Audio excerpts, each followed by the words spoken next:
gedim hara. Nece olar bir şad olam bu dünyada. Men kurbanam mehabbetli, vefalı insanlara.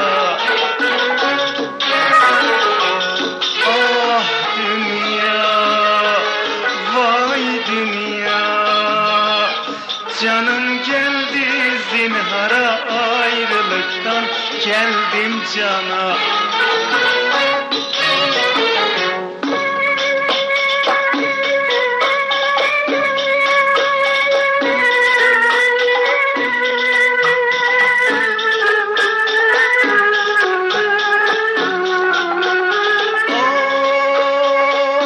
Cevan ömrüm heder oldu, bu ayrılık neden oldu?